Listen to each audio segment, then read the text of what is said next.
+2 biology കഴിഞ്ഞ് മിക്ക കുട്ടികളും നഴ്സിംഗിന് പോകാനാണ് താല്പര്യപ്പെടുന്നത്. കേരളത്തിലെ നഴ്സിംഗ് അഡ്മിഷൻ മെറിറ്റ് ബേസിസിലാണ്, അതായത് LBS അല്ലെങ്കിൽ PNC മാർക്ക് വഴി. അതുകൊണ്ട് തന്നെ ഒരു മിനിമം 90% എബവ് എങ്കിലും നിങ്ങൾ +2 സ്കോർ ചെയ്യണം.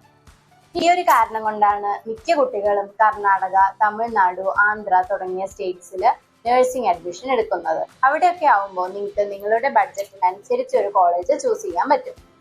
പക്ഷേ അവിടെയൊക്കെ പോയി പഠിക്കുമ്പോൾ നമ്മൾ ശ്രദ്ധിക്കേണ്ട പല കാര്യങ്ങളുണ്ട്. College INC and state approvals നേടിയിട്ടുണ്ടോ എന്ന് നോക്കണം.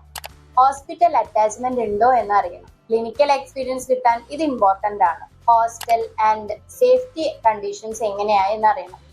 ഫീസ് ആൻഡ് ഹിഡൻ ചാർജസ് വല്ലതും ഉണ്ടോ എന്നറിയണം. റാഗിങ് ഫ്രീ ആണോ എന്ന് നോക്കണം.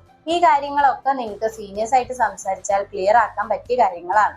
ഇപ്പോ കർണാടക എൻട്രൻസ് അപ്പിയർ ചെയ്യാത്ത ആൾക്കാർക്ക് കർണാടകയിൽ നഴ്സിംഗ് അഡ്മിഷൻ എടുക്കാൻ സാധിക്കും. നഴ്സിംഗ് അഡ്മിഷൻ റിലേറ്റഡ് കൂടുതൽ വിവരങ്ങൾ അറിയാൻ കമന്റ് ചെയ്യൂ, അല്ലെങ്കിൽ താഴെ കാണുന്ന നമ്പറിൽ കോൺടാക്ട്